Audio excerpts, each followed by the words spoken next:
Good morning, it's Neve and Nicole. We are going to talk about my books, okay? So the first thing we're going to talk about is I Can Put My Face In. Now, the reason I Can Put My Face In is such a loved book by me and created is because I am a swim instructor. And in our swim lessons, I'm going to open this up and read it to you. The American Red Cross swim lessons have guidelines. So we're going to talk about a preschool aquatic. This is a child that is 4 or 5 years old, and we're teaching them how to swim. It's level 1, it's beginners. They're going to enter the water, they're going to exit the water, they're going to blow bubbles for 3 seconds, and they're going to submerge their face, okay? Those are the first 4 ones. And you're like, well, that seems really basic, and it does. But we're going to enter the water. So these are my swim cards. I have a pack on entries. You know, you can walk in, you can use a ladder, you can use the side, you can jump, you can dive. Those are your entries.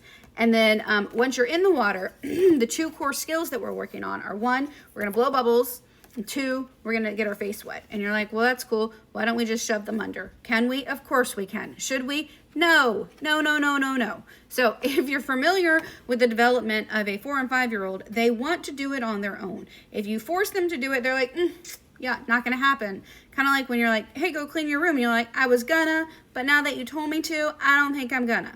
So we have to be very careful how we approach these skills. So in my swim lessons, we get in the water and I blow bubbles. Do you blow bubbles? Probably not, because you don't care that I blow bubbles, because why would you? You care when your peers blow bubbles. So for this age group, a preschool lesson, a preschool group lesson is the key to success. So you're gonna get all your little friends together. We're gonna make our own class with my swim bag. So if you don't know, I have a swim bag. It's like a shower bag, and I have all my props in here. So who's gonna get their face wet? Well, obviously Mr. Dolphin is gonna get his face wet. Who else can get their face wet? Mr. Stingray can get his face wet. And we'll use Mr. Starfish. So now we have 3 friends to encourage us. So what are we gonna do? We're gonna get our face wet. So can you get your face wet?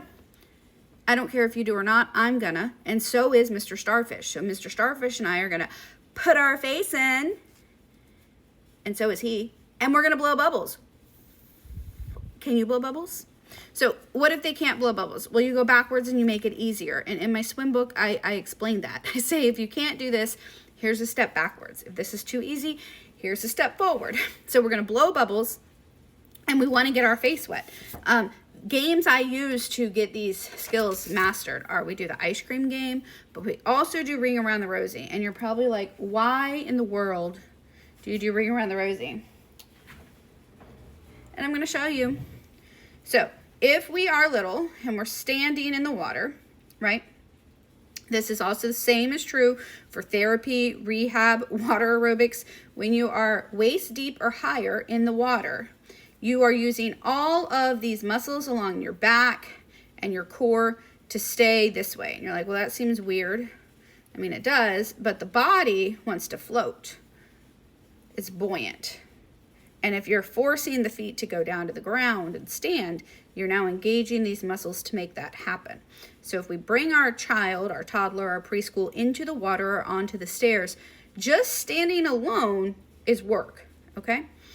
And it's building strength so that we can do things like go vertical to horizontal, which is next on our list. And it's helping them get comfortable and confident in the water. So we're gonna stand. And then after that, we are gonna go in a circle. Why? Because it made standing harder. And then we're gonna do splashes, because that gets our face wet. And then we're gonna blow bubbles. And we didn't have to go under it, we just blow. And we can see the hole in the water. Now, if you wanna make that harder, you can go down a step and you're a step deeper. You can go Ring Around the Rosie. You can go splashes, splashes. We all go under. Now you've done your splashes.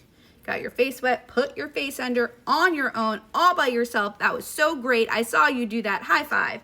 And you blow bubbles, okay? Then if you want to advance it a step further, we're going to come off and we can float. So we can be in a floaty and do that. So that's that. And I'm going to pause because that's a 4-minute video, and I'm going to do another one to talk about the rest of the stuff. But that was entering, getting your face wet, blowing bubbles, and my book.